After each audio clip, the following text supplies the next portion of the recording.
Hello दोस्तों, कैसे हैं आप लोग? उम्मीद करता हूँ आप लोग सब खुश होंगे, हैप्पी होंगे और हेल्दी होंगे। तो दोस्तों आप देख रहे हैं मेरा यूट्यूब चैनल और मेरे इस यूट्यूब चैनल पे रेगुलर बेसिस में आप financial information, legal information, taxation के बारे में वीडियो देखते हैं।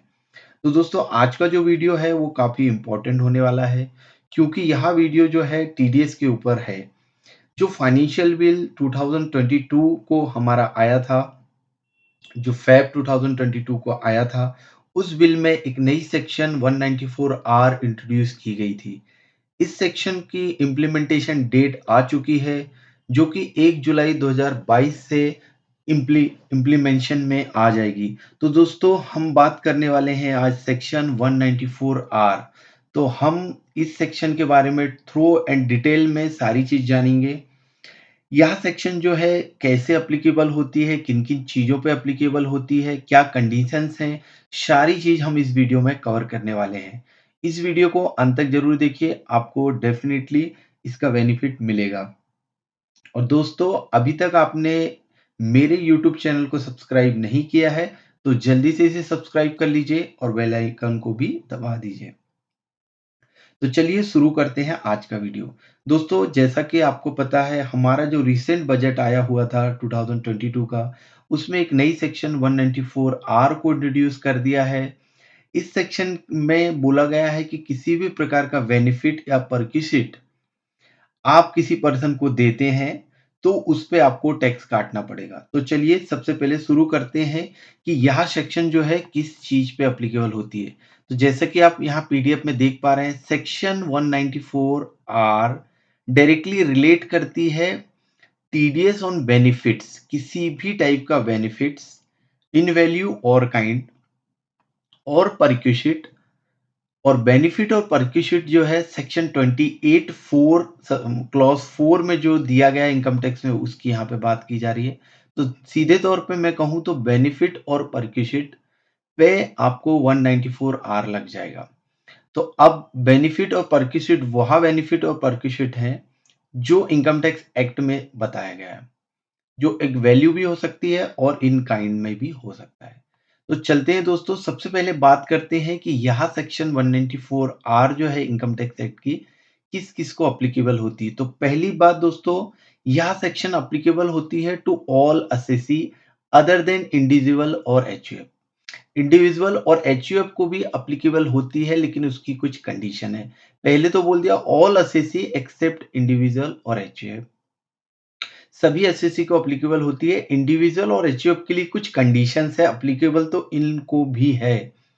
तो इंडिविजुअल जो बिजनेस करते हैं, एचयूएफ जो बिजनेस करते हैं, यदि उनका टर्नओवर 1 सीआर से अधिक है, तो यदि आप प्रोफेशनल है, किसी प्रोफेशन में है, तो 50 लैक्स एंड अबव है, तो आपको सेक्शन 194 आर लग जाएगा। इनफैक्ट सेक्शन 194 आर सभी को एप्लीकेबल है, सिर्फ लिमिट इंडिविजुअल और एचयूएफ के लिए है टर्नओवर की। बाकी सभी लोगों के लिए इन रिस्पेक्टिव ऑफ लिमिट आपको एप्लीकेबल हो जाएगा। इतना आपको समझ में आया होगा आई होप। और यह जो टर्नओवर आपको कैलकुलेट करना है वो फाइनेंशियल ईयर 21-22 और असेसमेंट ईयर 22-23, मतलब जो रिसेंट फाइनेंशियल ईयर हमारा क्लोज हुआ है उसको जज करते हुए उसकी वहां से देखते हुए आपको ये चेक करना है टर्नओवर की लिमिट। तो आपको टीडीएस काटने का जो अप्लीकेबिलिटी है वो आपको जुलाई ऑनवर्ड विथ इफेक्ट फ्रॉम 1 जुलाई से आपको करना है। अब बात आती है, ये तो अप्लीकेबिलिटी की बात हमने कर ली। अब बात आती है कि टीडीएस का रेट क्या होगा। तो दोस्तों फ्लैट टीडीएस डिडक्शन का रेट है 10%। अब कंडीशन क्या है कि पॉइंट ऑफ टैक्सेशन क्या है, या किस पॉइंट में हमें टैक्सेशन डिडक्ट करना है, टीडीएस डिडक्ट करना है, या कौन कैसा टीडीएस डिडक्ट करेगा। अब एनी पर्सन मतलब ऑल असेसी और आइदर इंडिविजुअल और एचयूएफ, यदि कोई इंडिविजुअल एचयूएफ या ऑल असेसी किसी भी प्रकार का बेनिफिट या परक्विसिट प्रोवाइड करते हैं किसी रेसिडेंट को, लाइक किसी रेसिडेंट को जिसकी वैल्यू 20,000 रुपए से अधिक है इन अ ईयर सिंगल और इन अ ईयर एग्रीगेट में, तो उस कंडीशन में आपको 10% के हिसाब से टीडीएस काट के गवर्नमेंट को पे करना होगा। अब बात आती है कि हमने टीडीएस काट के उसे पे कर लिया, हमारे लिए यह बिजनेस का एक्सपेंस हो जाएगा। और दूसरी बात, जिस पर्सन का हमने टीडीएस काटा है उस पर्सन के लिए यह सेक्शन 28(4) ऑफ सेक्शन 28 के अंदर इनकम टैक्स लगेगा, जो कि उसकी बिजनेस इनकम मानी जाएगी। सेक्शन 28 जो है वो बिजनेस इनकम के बारे में बात करती है।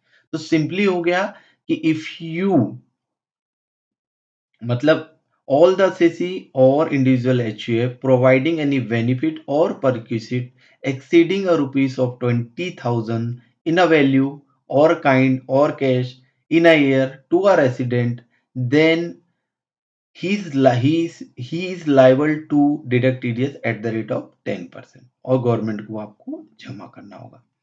तो इस जो जो सेक्शन 194R है वो बेसिकली परक्यूशिट को भी कवर करती है और बेनिफिट को भी कवर करती है, लेकिन इसमें जो सैलरी से रिलेटेड सेक्शन 17 है वो कवर नहीं होती, क्योंकि वो ऑलरेडी उसमें टीडीएस 192 की सेक्शन में कट जाता है। तो सैलरी से रिलेटेड आपको ये चीजें सोचनी नहीं है, राइट। अदर देन सैलरी आप कुछ प्रोवाइड कर रहे हैं बेनिफिट या परक्यूसिट, तो वो यहाँ पे आएगा। गवर्नमेंट सब कुछ कवर करना चाहती है इसमें, राइट।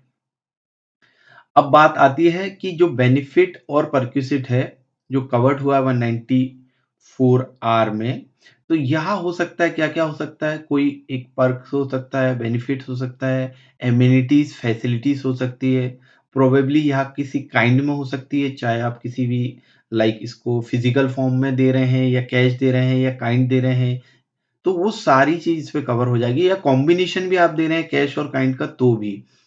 अब बात कर सकते हैं आप दिवाली गिफ्ट दे रहे हैं, मिठाइयां दे रहे हैं, तो ये कवर नहीं होगी, लेकिन अदर देन दैट मतलब एक एग्जांपल दिया मैंने, वो कवर नहीं, अदर देन दैट वो कवर होगी।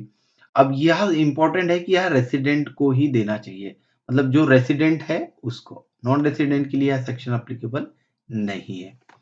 अब मैं आगे चलता हूं। अब बात आती है कि यह जो मतलब जिस बंदे की हमने टीडीएस काटा वो बता दिया कि वो बिजनेस एंड प्रोफेशन की उसकी इनकम होगी, उसको बिजनेस एंड प्रोफेशन में टैक्स लगेगा, राइट। अब यहाँ पे देखिए, the value of benefit and perquisite whether convertible into a money और नॉट अराइजिंग फ्रॉम बिजनेस और the exercising of the profession, तो वो कवर हो जाएगा। अब कुछ चीजें यहाँ पे कुछ क्लैरिफाई की गई है, देखिए आगे। Also, such gift, perks, and benefit provided on the same special occasion like festival, Diwali, sweet, marriage occasion, etc. may not be liable to deduct tax at source. ये सब छोड़ा है, exempt किया है सेक्शन 194R में। यह cover करता है केवल और केवल बेनिफिट और परक्यूसिट जो कि अराइज हुए हैं बिजनेस से और प्रोफेशन से। अदर देन दैट जो बिजनेस और प्रोफेशन से कोरिलेट नहीं करते वो इस सेक्शन में कवर नहीं होंगे। और स्पेसिफिक कहा गया है कि सेक्शन 17 क्लॉज 2 में जो परक्यूसिट है वो यहाँ पे कवर नहीं होंगे, बिकॉज की TDS is already covered under section 192 में। ऑलरेडी टीडीएस आ चुका है, तो डबल से टीडीएस काटने की आवश्यकता नहीं है, तो हम उसको एक्सक्लूड कर देंगे। अब बात आती है एक शॉर्ट रिवीजन की कि कैसा है ये। तो applicable to all assessee except individual और HUF। In case of individual और HUF, यदि बिजनेस है तो 1 करोड़ एंड अबव का टर्नओवर है, फाइनेंशियल 21-22 में तो अप्लीकेबल है, और प्रोफेशन है तो 50 लाख एंड अबव का टर्नओवर है तो अप्लीकेबल है। रेट ऑफ टीडीएस जो है वो हमारा होगा 10% के हिसाब से, और हम अपने बिजनेस और प्रोफेशन से अराइज होने वाले बेनिफिट और परक्यूसिट किसी भी रेसिडेंट को देते हैं तो हमें 10% का TDS with effect from 1 July 2022 deduct करके at the rate of 10% government को ड्यू डेट के पहले भरना है, मतलब अपकमिंग मंथ की 7 तारीख के पहले आपको पे करना है।